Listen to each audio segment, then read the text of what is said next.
TNPSC group 1 மேக்ஸில் அடுத்து நம்ம என்ன டாபிக் பார்க்க போகிறோம் அப்படின்னு பார்த்தீங்கன்னா ரேஷியோ அண்ட் ப்ரொப்போர்ஷன், விகிதம் மற்றும் விகிதாச்சாரம். ஓகேங்களா? ஸோ எந்த மாதிரி கொஷின்ஸ் எல்லாம் நம்ம ப்ரீவியஸ் இயரில் கேட்குறாங்க, எப்படி படிக்கணும் அப்படின்றது எல்லாமே கம்ப்ளீட்டாக பார்க்க போகிறோம். இந்த வீடியோ பார்த்து முடிக்கும் பொழுது at the end ratio proportion எந்த மாதிரி படிக்கணுன்ற ஒரு கிளியர் ஐடியா கிடச்சிரும். ஸோ அந்த கான்செப்ட்டும் உங்களுக்கு தெரிஞ்சிடும். ஓகேங்களா? ஓகே, நம்ம பார்க்குறது எதை பேஸ் பண்ணி பார்க்குறோம் அப்படின்னு பார்த்தீங்கன்னா 2021லேருந்து 2025 வரைக்கும் நடந்த குரூப் 1 கொஷின்ஸ் எல்லாத்தையுமே அனலைஸ் பண்ணி அதை தான் நம்ம பார்த்துட்ருக்கோம். ஓகேங்களா? ஸோ அதை பார்க்கும்போது உங்களுக்கு ஒரு கிளியர் ஐடியா கிடச்சிரும். டேரெக்டாக கிளாஸ்க்குள்ளே போயிடலாம்ப்பா.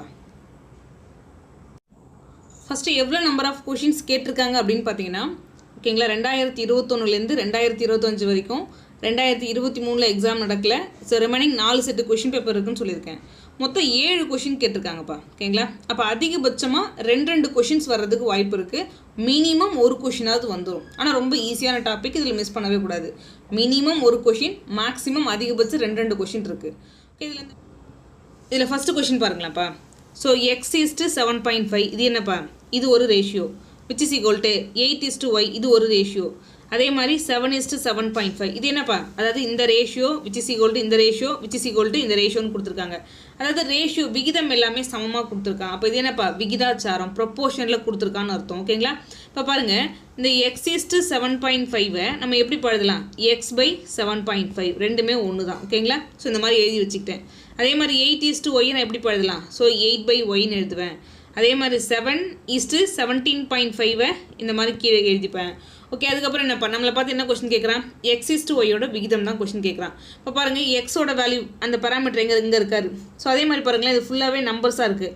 அப்போ இதுவும் நான் ஈக்குவல்னு எழுதினேன் அப்படின்னா எக்ஸை ஒரு பக்கம் வச்சுட்டு ரிமைனிங் ஒரு பக்கம் கொண்டு போயிட்டேன் அப்படின்னா எக்ஸோட வேல்யூ கிடச்சிரும். அதே மாதிரி இதுவும் ஈக்குவல் எழுதினேன் அப்படின்னா, ஏன்னா எல்லாமே ஈக்குவல்னு அவனே தான் கொடுத்துருக்கான். அப்போ இவங்க 2 பேரும் நான் ஈக்குவேட் பண்ணி எழுதினேன் அப்படின்னா ஒய்யை ஒரு பக்கமாக கொண்டு போயிட்டு ஸோ ரிமைனிங் இருக்கிற நம்பர்ஸ்லாம் ஒரு பக்கம் கொண்டு போயிட்டுனா ஒய்யோட வேல்யூ கிடச்சிரும். அப்போ எக்ஸு ஒய் ஃபைன் பண்ணிட்டேன் அப்படின்னா x:y ஈஸியாக ஃபைன் பண்ணிடலாம். இப்போ பாருங்களேன், ஃபஸ்ட்டு பாருங்களேன், x/7.5 which is equal to எவ்வளோப்பா? 7/17.5 இருக்குது. எனக்கு எதோட வேல்யூ தேவை? எக்ஸோட வேல்யூ தேவை. அப்போ தேவையில்லாமல் இருக்கிற இங்கே 7.5 இங்கே டிவிஷனில் இருக்குது. ஸோ இந்த பக்கம் போனால் ப்ராடக்ட்டு. அப்போ x which is equal to 7/17.5 into 7.5ன்னு மாறும். இதை சிம்பிளிஃபை பண்ண ஆன்சர். ஓகேங்களா? இப்போ பாருங்களேன், இது எல்லாமே பாயிண்ட் வச்சு இருக்குது. இதை வேறு ஏதாவது பண்ண முடியுமான்னு கேட்டிங்கன்னா, இப்போ பாருங்கள், இது எல்லாமே நம்பராக தானேப்பா இருக்குது. ஸோ இந்த நம்பராக இருக்கக்கூடிய வேல்யூவை முழு வேல்யூவாக மாற்ற முடியுமான்னு கொஞ்சம் யோசிச்சு பாருங்களேன். இங்கே 0.5 இருக்குது. அப்போ 2ஆல் ப்ராடக்ட் பண்ணாலே இது ஒரு முழு வேல்யூவாக மாறும். கரெக்டுங்களா? ஏன்னா 0.5 into 2ன்னு போட்டோன்னா நமக்கு 1ன்னு மாறும். இப்போ நான் என்ன பண்ணுறேன்? இந்த ரேஷியோவை மேலேயும் கீழேயும் 2ஆல் பெருக்கிறேன். இதனால் என் வேல்யூ மாறுமான்னு கேட்டிங்கன்னா நோ, மாறாது. ஓகேங்களா? 7 into 2 எவ்வளோப்பா? ஸோ 14. 17 into 2 எவ்வளோப்பா? 34. 0.5 into 2 எவ்வளோப்பா? 1. அப்போ 35ன்னு மாறும். இப்போ பாருங்கள், 2 7 14. ஸோ 7 35. அப்போ நம்ம என்ன பண்ணுறோம் அப்படின்னா, அந்த 7/17.5க்கு பதிலாக 2/5ன்னு எழுதிக்கலாம். இப்போ பாருங்கள், இந்த 7/17.5 தூக்கிட்டு நான் என்ன பண்ணலாம்? ஸோ 2/5ன்னு எழுதுகிறேன். இப்படி எழுதும்போது எனக்கு என்ன ஆகுது? சிம்பிளிஃபிகேஷன் கொஞ்சம் ஈஸியாக இருக்குது. இது எழுதியே ஆகணுமான்னு கேட்டிங்கன்னா அப்படியெல்லாம் கிடையாது. ஓகேங்களா? ஜஸ்ட்டு உங்களால் யோசிக்க முடிஞ்சதுன்னா எழுதிடலாம். ஓகே, இங்கே 0.5 இருக்குது. அப்போ 2ஆல் பெருக்குனா அது ஒரு முழு வேல்யூவாக மாறும் அப்படின்னு சொல்லிட்டு ஜஸ்ட்டு கெஸ் பண்ணிங்கன்னா கொஞ்சம் ஈஸி. இப்போ பாருங்கள், 2/5 into 7.5 இது என்ன கேன்சல் பண்ணுங்கப்பா? 1 5 5 5 5 75 வரும். கரெக்டுங்களா? ஒரு டிஜிட் தள்ளி புள்ளி வச்சுக்கோங்க. 5 into 2 எவ்வளோப்பா? 30. ஸோ ஒரு டிஜிட் தள்ளி புள்ளி வச்சிங்கன்னா 3ன்னு கிடைக்கும். அப்போ எக்ஸோட வேல்யூ எவ்வளோப்பா? ஸோ 3 கண்டுபிடிச்சிட்டேன். அடுத்து நான் என்ன கண்டுபிடிக்கணும்? ஒய்யோட வேல்யூவை கண்டுபிடிக்கணும். ஸோ நமக்கு என்னப்பா தெரியும்? 8/y which is equal to எவ்வளோப்பா? ஸோ 2/5 தெரியுமா? அடுத்து 2 ஸோ 4 2 8. இந்த 5 இந்த பக்கம் கொண்டு போயிடுங்க, ஒய் இந்த பக்கம் கொண்டு போயிடுங்க. ஸோ ஒய் இங்கே பக்கம் போக போகிறாரு, 5 இந்த பக்கம் போக போகிறாரு. 5 into 4 எவ்வளோப்பா? ஸோ 20. அப்போ ஒய்யோட மதிப்பு என்னப்பா? 20. நம்மளை பார்த்து என்ன கொஸ்டின் கேட்டிருக்கான்? x:y. அப்போ 3:20 விகிதம் என்ன? விகிதம் அப்படின்றது சிம்பிளிஃபைடு ஃபார்ம் அப்படின்னு சொல்லுவோம். ரேஷியோ அப்படின்றது சிம்பிளிஃபைடு ஃபார்ம். அதாவது இதில் பொதுவாக ஏதாவது இருந்தால் நம்ம கேன்சல் பண்ணுவோம். இந்த இடத்துல பொதுவாக எதுவும் இல்லை, அதனால் இதோட நிறுத்திக்கோங்க. எங்கே இருக்காரு? ஆப்ஷன் சி அப்படின்றது மிக சரியான ஆன்சர். இல்லை நான் இப்படியே வச்சுக்கலாமா? 7/17.5 அப்படியே வச்சுக்கலாமான்னு கேட்டிங்கன்னா எஸ், நீங்கள் அப்படியே வச்சு ஆன்சர் போட்டாலும் உங்களுக்கு இங்கே 3:20 தான் வருவார். அதில் எந்த மாற்றமும் கிடையாது. நெக்ஸ்ட்டு அடுத்து இந்த கொஸ்டின் பாருங்களேன்ப்பா. ரூபாய் 1500 P மற்றும் Q என்ற 2 நபர்களுக்கு 5:3 என்ற விகிதத்தில் பிரித்தால் Qவின் பங்கு என்ன அப்படின்னு கொஸ்டின் கேட்குறாங்க. அதாவது இந்த 1600 5:3 தான் பிரிக்கிறாங்க. 5:3. இப்போ பாருங்கள் இந்த 1600 அப்படின்றது எதுக்கு ஈக்குவலண்ட்டான வேல்யூ அப்படின்னு பார்த்தீங்கன்னா இதை 5 பார்ட்டுன்னு எடுத்துக்கலாம், இல்லை 5 யூனிட்னு எடுத்துக்கலாம், இல்லை 5xன்னு எடுக்கலாம், எப்படினாலும் எடுக்கலாம். அதே மாதிரி இதை 3 பார்ட்டு இல்லை 3 யூனிட்டு 3x எப்படினாலும் எடுக்கலாம். நான் என்ன பண்ணுறேன், இதை 5 பார்ட்டுன்னு எடுத்துக்கிறேன். ஸோ அதே மாதிரி இதை 3 பார்ட்டுன்னு எடுத்துக்கிறேன். அப்போ இந்த வேல்யூ அப்படின்றது எதுக்கு ஈக்குவலண்ட்டான வேல்யூ அப்படின்னு பார்த்தீங்கன்னா 8 பார்ட்டுக்கு ஈக்குவலண்ட்டாக இருக்கக்கூடிய வேல்யூ. கேன்சல் பண்ணி பாருங்கள், 1 8 8, ஸோ 2 8 16, 200. அப்போ ஒரு பார்ட்டோட வேல்யூ அப்படின்றது 200. நம்மளை பார்த்து என்ன கொஸ்டின் கேட்டான், கியூவின் பங்கு என்ன, கியூ எங்கேப்பா இருக்காரு, ஸோ இது பி, இது கியூ. கியூவோட பங்கு எவ்வளோப்பா, 3 பார்ட்டு. இப்போ ஒரு பார்ட் அப்படின்றது 200. ஸோ 3 பார்ட்டோட வேல்யூ என்னப்பா, 2 பக்கமும் 3 பேருக்குங்க, எவ்வளோ பேர் வர 600. எங்கேப்பா இருக்காரு, ஆப்ஷன் பி அப்படின்றது மிக சரியான ஆன்சர். நெக்ஸ்ட்டு அடுத்து இந்த கொஸ்டின் பாருங்களேன்ப்பா. ஸோ இது ஒரு சிம்பிளிஃபிகேஷன் மாதிரி கொடுத்துட்டு x:y:z ஓட விகிதம் என்னன்னு கொஸ்டின் கேட்குறான். ஃபஸ்ட்டு அவன் என்னப்பா கொடுத்துருக்கான், அதாவது 6x + 2y so divide by 3x + 4y which is equal to எவ்வளோப்பா 3/4 அப்படின்னு சொல்கிறான். ஸோ அடுத்த வேல்யூ என்ன கொடுத்துருக்கான், x + z divide by 2x + 3z அப்படின்னு கொடுத்துட்டான் விச் இஸ் ஈக்குவல் டு எவ்வளோப்பா 3/7 அப்படின்னு கொடுத்துருக்கான். ஸோ இந்த மாதிரி கொஷின்ஸ் கேட்டால் என்ன பண்ணுறது, ஜஸ்ட் அப்படியே குறுக்கு ப்ராடக்ட் பண்ணினீங்க அப்படின்னாலே வேல்யூ வந்துடும், வேறு எதுவும் கிடையாது. ஓகேங்களா, ஸோ குறுக்கு ப்ராடக்ட் பண்ணுங்கள், வேறு எதுவுமே கிடையாது. இந்த கிராஸ் மல்டிப்ளை பண்ணி பாருங்கப்பா, 4 பெருக்குங்க, 6 × 4 எவ்வளோப்பா, ஸோ ஒரு 24x, 4 + 4 × 2 எவ்வளோப்பா, ஒரு 8y which is equal to 3 பெருக்குங்க, 3 எவ்வளோப்பா 9x, முன்னாங்க எவ்வளோப்பா, ஸோ 12y, அவ்வளோதான். இப்போ இந்த எக்ஸ் இந்த பக்கமாக கொண்டு வந்துருங்க. ஸோ 24 9 போனால் நமக்கு எவ்வளோப்பா கிடைக்கும், ஒரு 15x. ஸோ 12 8 போனால் எவ்வளோப்பா, ஒரு 4y. ஓகேங்களா, இப்போ பாருங்கள் எக்ஸு இந்த ஒய்யை ஒரு பக்கமாக கொண்டு வந்துடுறேன், x/yன்னு எழுதுறேன். ஸோ 4/15. நான் ஆல்ரெடி சொல்லியிருக்கேன், இந்த விகிதம் அப்படின்றத x:y அப்படின்னு எழுதலாம், ஸோ x/y அப்படின்னு எழுதலாம்னு சொல்லிட்டேன். அப்போ x:y விகிதம் 4:15. ஓகேங்களா, ஓகே கண்டுபிடிச்சிட்டேன். அடுத்து நான் z கண்டுபிடிக்கணும். ஏன்னா அவன் என்ன பண்ணியிருக்கான், x:y:z என்னன்னு தான் கொஸ்டின் கேட்டிருக்கான். ஸோ நான் அதையும் கண்டுபிடிக்கணும். ஸோ 7ஆல் இங்கே வந்து பெருக்குங்க, ஒரு 7x. ஸோ 7ஆல் z பெருக்குங்க, ஒரு 7z. ஸோ 3ஆல் பெருக்குங்கப்பா, ஒரு 6x. அடுத்து என்னப்பா 3 9z. ஓகேங்களா, அடுத்து பாருங்கள் இந்த எக்ஸ் இந்த பக்கம் 6x இந்த பக்கமாக கொண்டு வந்துருங்க, அப்போ ஒரு எக்ஸ் கிடச்சிரும். ஸோ 9z, இந்த 7z அந்த பக்கம் கொண்டு வந்தால் எவ்வளோப்பா, 9ல் 7 போனால் ஸோ 2z. ஓகேங்களா, இப்போ பாருங்கள் இந்த z ப்ராடக்ட்டில் இருக்கிறது இந்த பக்கம் வந்தால் division. So x/z which is equal to 2/1 அப்படின்றது கிடைக்கும். நமக்கு என்னப்பா தெரியும், இப்போ பாருங்கள் x/y மதிப்பு 4:15 நம்ம கண்டுபிடிச்சிருக்கோம், x:z மதிப்பு 2:1ன்னு கண்டுபிடிச்சிருக்கோம். நமக்கு இந்த எக்ஸோட மதிப்பு இருக்குது பார்த்தீங்களா, இதுதான் ரெண்டுத்துலேயும் பொதுவாக இருக்குது, அதை காமனாக மாற்றணும். அதான விஷயம் இதில். அப்போ இந்த எக்ஸோட மதிப்பை காமனாக மாற்றணும், நம்ம என்னப்பா பண்ணணும், ஸோ இங்கே 4ன்னு இருக்குது, இங்கே 2ன்னு இருக்குது, கரெக்டுங்களா. ஸோ இதுக்கு ஜஸ்ட் அப்படியே எல்சிஎம் எடுத்துக்கோங்க, எல்சிஎம் எடுத்தால் 4 தான் வரும். இப்போ பாருங்கள் இங்கே 4 இருக்குது, இங்கே 2 தான் இருக்குது. ஓகேங்களா, நான் என்ன பண்ணணும், இங்கே இந்த இடத்த 4ஆக மாற்றணும். என்ன பண்ணலாம், மேலேயும் கீழையும் 2ஆல் பெருக்கலாமா. ஸோ மேலேயும் கீழையும் ஒரே வேல்யூவால் பெருக்கும்பொழுது அதன் மதிப்பு மாறாது. இப்போ பாருங்களேன் 2 × 2 4ன்னு மாறிடும். அப்போ எக்ஸோட வேல்யூ அதாவது x/z மதிப்பு அப்படின்றது 4:2 மாறிடும். இப்போ பாருங்கள் இங்கேயும் எக்ஸோட மதிப்பு 4, இங்கேயும் எக்ஸோட மதிப்பு 4. அப்போ எழுதிக்கலாமா, x:y:z மதிப்பு, எக்ஸுக்கு பதிலாக 4, ஒய்க்கு பதிலாக 15, இசட்டுக்கு பதிலாக 2. எங்கேப்பா இருக்காரு, ஆப்ஷன் பி அப்படின்றது மிக சரியான ஆன்சர். நெக்ஸ்ட்டு அடுத்து இந்த கொஷின் பாருங்களாப்பா, அதாவது 5 3/4, 4 4/5, 7 3/8 இதெல்லாம் கலப்பு பின்னம், மிக்ஸ்டு ஃப்ராக்ஷன் அப்படின்னு சொல்லுவாங்க. இது கூட இந்த கூடுதலுடன் எந்த பின்னத்தை கூட்ட அது ஒரு முழு எண்ணாகும். முழு எண் என்னப்பா, 20 10 இல்லை 7 8 இந்த மாதிரி முழு எண். ஓகேங்களா, ஸோ அதுவாக எப்படி மாறும்னு கேட்குறாங்க. இந்த மாதிரி பின்னத்தில் இருக்கக்கூடிய வேல்யூ முழு எண்ணாக எப்போ மாறும். இப்போ பாருங்கள் இந்த மிக்ஸ்டு ஃப்ராக்ஷன் அப்படின்றதே என்ன அப்படின்னு பார்த்தீங்கன்னா, இப்போ 5 3/4 இருக்குன்னு வச்சுக்கோங்களேன். ஸோ இந்த இடத்துல இன்டெரக்டாக ஒரு ப்ளஸ் இருக்குன்னு அர்த்தம், இந்த இடத்துல இன்டெரக்டாக ஒரு ப்ளஸ் இருக்குன்னு அர்த்தம். அதனால தான் நம்ம எப்போதுமே இப்படி குறுக்கு ப்ராடக்ட் பண்ணிவிட்டு இது கூட ஆட் பண்ணிப்போம். ஓகேங்களா, அது 4 × 5 20, 20 + 3 23, 23/4ன்னு எழுதுவோம்.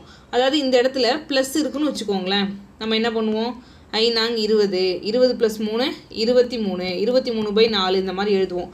அப்போ நீங்கள் என்ன தெரிஞ்சுக்கணும் அப்படின்னு பார்த்தீங்கன்னா, மிக்ஸ்டு ஃப்ராக்ஷனை பொறுத்தளவுக்கு இந்த இடத்துல ஒரு ப்ளஸ் இருக்கிறதா எடுத்துக்கோங்க. இப்போ பாருங்கள் 5 + 3/4, 4 + 4/5 அந்த மாதிரி வரப்போகிறாரு. அப்போ நம்ம என்ன பண்ணிடலாம், அந்த முழு எண்கள் எல்லாத்தையுமே விட்டுறலாம். கரெக்டுங்களா, ஏன்னா அவன் இந்த மாதிரி அந்த பின்னம் மிச்சம் மீதி இருக்க பின்னம் பார்த்தீங்களா, அதை எப்படி முழு எண்ணாக மாற்றுவீங்கன்னு தான் கேட்டிருக்கான். ஆல்ரெடி முழு எண்ணாகவே இருக்கிறத நம்ம எதுக்கு போய் முழு எண்ணாக மாற்ற போகிறோம், அதெல்லாம் விட்டுறலாம். அப்போ 5, 4, 7 எல்லாத்தையும் விட்டுருங்க. ரிமைனிங் எவ்வளோப்பா, ஒரு 3/4 இருக்கும். ஸோ ரிமைனிங் எவ்வளோப்பா, ஒரு 4/5 இருக்கும். ஸோ அடுத்து என்னப்பா இருக்கார், ஒரு 3/8 இருப்பார். அவ்வளோதான். ஓகேங்களா. ஸோ இந்த வேல்யூவை ஓகேங்களா. இப்போ கீழே எல்சிஎம் எடுத்து பாருங்களா. இப்போ எல்சிஎம் எடுத்தால் என்ன வருதுன்னு பாருங்கள். கண்டிப்பாக 8, 5, 4. ஸோ எல்சிஎம் எடுத்தால் உங்களுக்கு 40 அப்படின்றது தான் கிடைக்கும். கரெக்டுங்களா.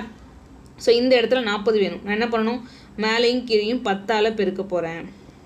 கரெக்டுங்களா. 10ஆல் பெருக்குனா எவ்வளோப்பா, ஒரு 30. இங்கே 5 இருக்குது. நான் மேலேயும் கீழையும் எதாலப்பா பெருக்க போகிறேன், ஸோ 8ஆல் பெருக்க போகிறேன். 4 × 8 எவ்வளோப்பா, 32. ஸோ இந்த இடத்துல நான் என்னப்பா பண்ணணும், 40 மாற்றணும். ஓகேங்களா. 40 மாற்றணும். என்ன பண்ணலாம், 5ஆல் பெருக்கலாமா. ஸோ மேலேயும் கீழையும் ஸோ நான் 5ஆல் பெருக்க போகிறேன். இப்போ பாருங்கள் 3 + 5 எவ்வளோப்பா, 15/40 மாறும்.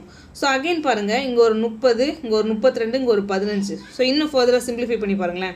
30 + 30 எவ்வளோப்பா, ஒரு 62, ஒரு 72, 77. ஓகேங்களா.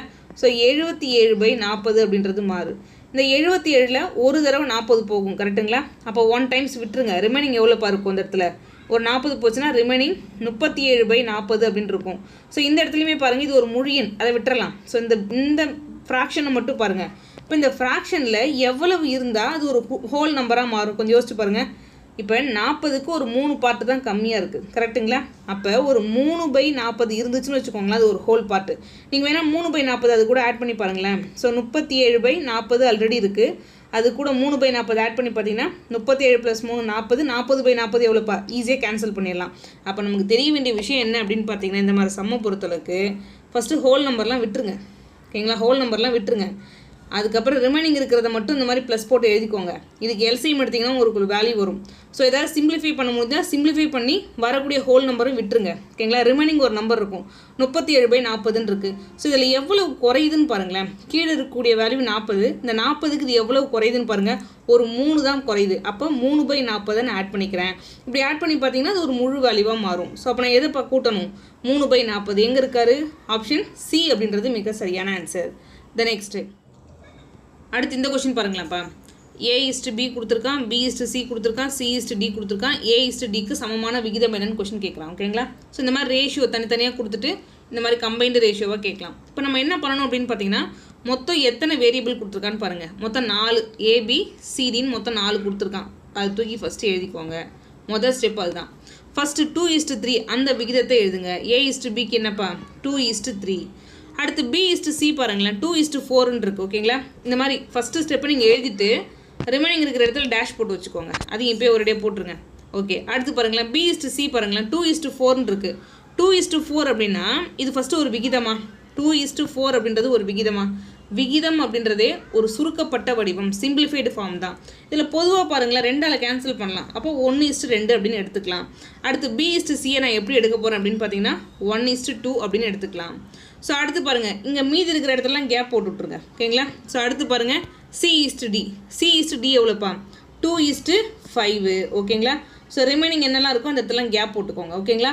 இந்த கேப் போட்ட இடத்துக்கு நான் எதை ஃபில் பண்ணணும் அப்படின்னு பார்த்தீங்கன்னா, இந்த கேப்புக்கு பக்கத்தில் எந்த நம்பர் இருக்கோ அதை ஃபில் பண்ணணும். ஓகேங்களா. ஸோ இப்போ 3 இருக்குது, அதை ஃபில் பண்ணிக்கோங்க. இந்த பாருங்களேன், இந்த கேப்புக்கு பக்கத்தில் 2 இருக்குது, அதை ஃபில் பண்ணிக்கோங்க. இந்த கேப்புக்கு பக்கத்தில் 1 இருக்குது, அதை ஃபில் பண்ணிக்கோங்க.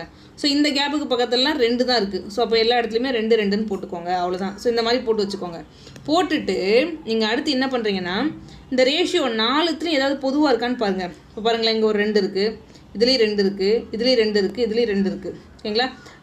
இது எல்லாத்தையும் ப்ராடக்ட் பண்ணி எழுதுகிறோம் அப்படின்னா அதான் A/B/C/Dயோட ரேஷியோ. அகெயின் ரேஷியோ அப்படின்றதே சுருக்கப்பட்ட வடிவம். அகெயின் பொதுவாக இருக்கிறதெல்லாம் நம்ம கேன்சல் பண்ணுவோம்.